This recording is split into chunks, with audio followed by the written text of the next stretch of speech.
ce live Super France sur la France d'après. Que fera-t-on après la crise du coronavirus?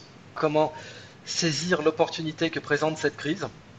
L'objectif donc est de faire un petit peu de la prospective, d'essayer en se disant voilà, on est au pouvoir, on a comment dire le parti indépendantiste français, c'est comme ça que j'aime le représenter, a pris le pouvoir et quelles sont les grandes décisions qui sont prises par le gouvernement français.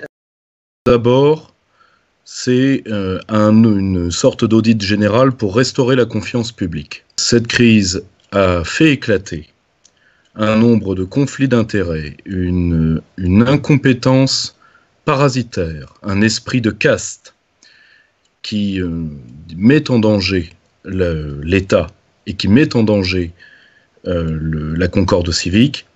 Je pense avant tout qu'il faut rétablir la notion de légitimité dans nos concitoyens. Il y a deux manières de le faire.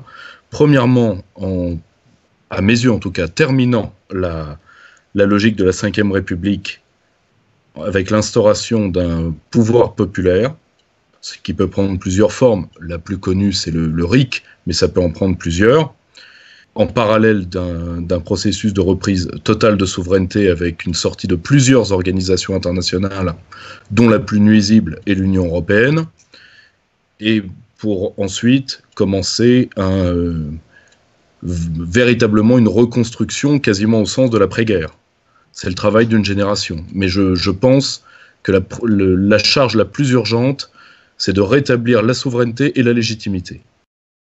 Parce que si on regarde en fait cette crise, il y a plusieurs éléments. Il y a d'une part l'impréparation, mais il y a l'autre part, et ce qui a dégoûté les Français, ce qui continue de les dégoûter, c'est les mensonges d'État qu'on a eus.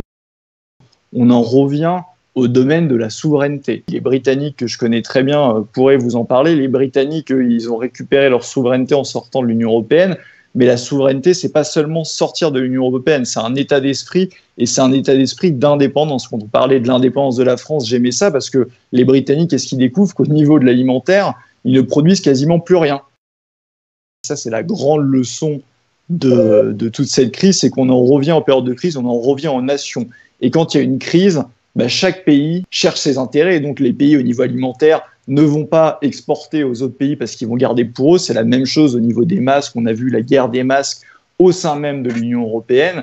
Et donc cette souveraineté, cette volonté d'indépendance, au-delà même des institutions, c'est des choses qui doivent perdurer et continuer après. Ça doit être repris sur tous les domaines. Donc, évidemment que la France n'a pas d'amis ou d'ennemis. Elle a ses intérêts, elle doit défendre ses intérêts, elle doit penser pour elle. Et c'est ce qui devrait être fait juste après. Et ça passera évidemment par des changements de personnes, comme ça a été dit, parce que ce ne sont pas ceux qui nous ont mis dans cette situation et qui, de toute façon, ne croient plus en la France, qui vont mener cette mission.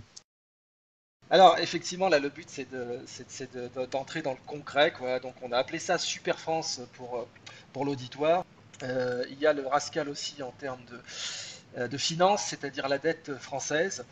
Alors, Pierre-Yves, je te rends la parole sur comment mènerait-on l'audit de la dette française concrètement, quelle nationalisation devrions-nous entreprendre? Et ensuite, Charles-Henri, je te rends la parole aussi sur la grande question de la sortie de l'euro.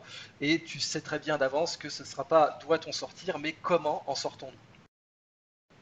C'est intéressant pour faire une transition de parler justement du lien avec la dette, parce que c'est une question que les gens se posent souvent, et c'est finalement la grande peur qu'on veut vendre aux Français quand on parle de l'euro, qu'on veut vendre notamment aux personnes âgées, c'est de leur dire si demain la France sort de l'euro, on va devoir rembourser notre dette dans un franc qui va être dévalué par rapport à l'euro, et donc le montant global de la dette va exploser.